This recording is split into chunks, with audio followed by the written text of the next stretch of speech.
Hello, Ray Phoenix here, and this is Let's Play Star Wars Rogue Squadron Part 1, the PC version of Star Wars Rogue Squadron, a pretty revolutionary shooter fighter flying shoot-'em-up game featuring the Star Wars Starcrafts. So this is Chapter 1, the Rebel Opposition. Ooh, this sounds like it's gonna be something, I don't know.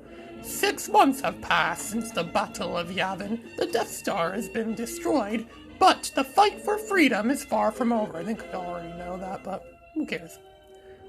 As the war against the Empire rages across the vastness of space, Luke Skywalker forms the legendary Rogue Squadron from the Rebel Alliance's most skilled X-Wing pilots. Their mission: to defend the struggling Rebel Alliance against a still powerful and battle-hardened Imperial foe in a last-ditch effort to control the galaxy. Yeah, sounds like very generic text. Well, we know it's Star Wars, it's simply the fight for freedom, trying to save the galaxy from an evil government. That's pretty much from evil bureaucrats. That's pretty much what Star Wars is about. That's the basic premise of Star Wars. If you don't know that, then, well, maybe you don't know Star Wars well enough then or something. I don't know. This game also got a release on the Nintendo 64, which is the version I mostly play, and I'm sure most other people have played this game before probably played the N64 version. However, I couldn't find a working ROM of the N64 version. I'm not sure if anyone has ever found a working ROM of the N64 version, so this is the best I could do. This is the best I could get, is the PC version, which is not even real disc. I actually found an ISO image of it on archive.org, and I got an ISO image player on my Windows XP computer. I'm playing this on my Dell Dimension 9150 from 2006, which runs Windows XP Media Center Edition 2005, which I think Windows XP Media Center Edition 2005 is the definitive version of Windows XP, to say so myself. It's really good for playing games. It's good for entertainment too, and it still stands the test of time. I still use it for a lot of other. I use it to write stuff a lot of the time too. I use Microsoft Paint on it. I use it to store backups of some of my work right now. I had to make an animation for a company a while back. A few days ago, I had to make an animation. It's like a test, an exam to get accepted into a company. You see if a company will hire me or not. So I do animation work for that. I'm also learning how to use Adobe Animate, and just a few days ago too, I made my first animated GIF. It's on DeviantArt. It's a GIF of Admiral Lightning, a character of mine throwing a diamond gem in the air and then catching it. I'd say it's pretty good. I'm very proud of my work, I would say so myself. And you can find me on DeviantArt, of course, where I'm Ray Phoenix 01, written in JavaScript, but I think I already said that before. So, here we are. We're flying over Tatooine, as you can see here. We're just looking for Imperial forces. The thing about this game is this game doesn't have an awful lot of levels. Sure, it has like 16 levels, yeah, that's decent, but what you're expected to do a lot in this game is you're expected to play every level of the game over and over again, and you have to have good accuracy, good timing, and save as many friends as you can, destroy as many enemies as possible, do well at every level, and find the upgrades too. There are any hidden upgrades in levels, and then eventually you get, better medals. You earn medals, and medals can help you unlock additional levels in the game and additional contents in this game. So that's how you pretty much progress in the game, is you play the same levels over and over again. It sounds kind of tedious, but it's actually quite fun considering how many levels there are in this game, and you don't do the same thing in every level. There's all sorts of different starfighters. We're flying the X-Wing right now. Most of the time in this game, we're going to be using the X-Wing, but it's not the only fighter in the game. You can also fly the Y-Wing, you can also fly an A-Wing, you can fly the Millennium Falcon. Heck, you could even fly the Naboo Starfighter, which first appeared in Star Wars Episode 1, and this game actually came out before Star Wars Episode 1 in late 1998, so yeah, this game's access is technically the first appearance of the Naboo Starfighter, unless it already appeared in something earlier. Nothing that I'm aware of. So this would have been 1998, around the time those fanboys went on that big quest to see Star Wars Episode 1. See that story? I made a movie about it called Fanboys. These guys have waited 16 years to see Star Wars Episode 1, but they find out their friend's going to be dead before the movie comes out, so they go on a quest to go to Lucas's ranch to see if they could watch the movie in late 1998, months before the movie's expected to get released in theaters. Are they successful? Well, watch this movie and find out. It's called Fanboys. I quite recommend it myself. So now there's TIE bombers attacking the homesteads there, as you can see there. To get really good accuracy, I'm going to use my proton torpedoes. You only get 6 proton torpedoes, and they're homing proton torpedoes. You don't get the homing ones at first. First it's just shoot straight forward. Then later on you find upgrades in the game. I already found a few upgrades in this game. I'm playing a file I already have. So that's the first level of the game. We saved the We saved Mos Eisley, a cruddy little city on a cruddy planet that no one really cares about. And for some reason, the Empire was obsessed with getting it. Why? I don't know. Because nothing in this game really makes any sense if you look at it that way. So, yeah, that's the first mission. I'm still a gold leader. Not that it's a bad rank. So now we're on to the second mission where we have to defend some cargo or shipments or something like that over on the planet Barkesh. I think there is a place in real life called Barkesh. I think it's in India or somewhere like that. Or am I thinking about Bangladesh? I don't know. There's somewhere, probably somewhere in the world called Barkesh.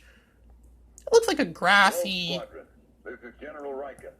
hilly kind of place, kind of like what Yavin 4 is. And General Reekin's giving us our briefing. General Reekin's kind of I don't know how to say, he's kind of a bit of a jerk to you in this game. He keeps insulting you every time you make a mistake. Even if it's not your fault. TIE fighters destroy stuff, he blames you for it. He treats you like he expects you to be, you know, like to destroy all the Imperials single-handedly. Even later in this game, he says, don't do anything stupid or foolish, like fly to Dagobah, which is where Luke needs to go to get his training. Well, we only ever seen this guy in Empire Strikes Back. I wonder if he was a traitor, and that's why we never seen him in any of the other films. I also wonder whatever happened to General Dodonna, too, that bearded Santa Claus-like general from the first Star Wars film. We only ever saw him give the briefing on the Death Star attack plan, then we never saw him again after that. I wonder what's up with that. Then we never see or hear from him again in anything. Maybe he died, or maybe he retired, or maybe he's a traitor. I don't know, a lot of people betrayed the rebellion. We'll see that in some of the later games this series. This game did have 2 sequels. They were both on the GameCube. They only came out on the GameCube. There was Rogue Squadron 2, Rogue Leader, and there was also Rogue Squadron 3, Rebel Strike. I think this one's actually my second favorite one. The second one I think is a little bit better, because it's easier to control. There are a lot of abysmal BS moments to this game. In terms of the way you get scored on how you complete levels, and sometimes I get a gold and not even trying to get a gold, and sometimes I really try to get a gold and I get nothing at all. Yeah, this game kind of does have those BS moments, and there's some other parts of this game that aren't really programmed properly. We'll see that later in the game. There's a lot of there's some buggy parts in this game. This is the PC version, so it looks a lot smoother and plays slightly smoother than the N64 version. That's expected. Most PCs at this point in time were, even in 1998, most PCs were probably more powerful than N64. And they say watch for enemy fighters, it means there'll be TIE bombers coming by. Wait for it. Oh yes, look. TIE bombers. Good thing I shot them down. Also, another fun fact too, I'm also playing this game with a PS1 controller. Actually, I'm using one of those white, from the early 2000s, those white PS1 controllers. Those controllers that literally say PS1 on them. Yeah, I'm using one of those to play this game. It works pretty well. This game, I actually do have a controller that looks like an N64 controller. I bet if I used that, it would feel more like I'm playing the N64 version. But, you know, the PS1 controller is still pretty good too. And I'm able to use that controller thanks to, I'm able to use that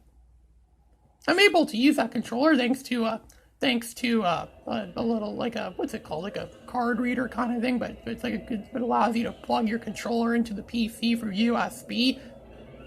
Because everything uses USB these days, right? And this game was supposed to be for Windows 95, Windows 98, and most of those versions of Windows didn't really have much USB support. Well, USB wasn't really much of a thing in 1998, so yeah, that's how it is. And I also have some other, I also was going to say too, this game is also somewhat similar, well, some more like this other Star Wars doing something similar. This was Star Wars Starfighter. There's also Star Wars Starfighter, which I might do an LP of that game eventually. I haven't found the PC version of that game, so I'll probably have to record it from my actual PS2, because I have that game on the PS2.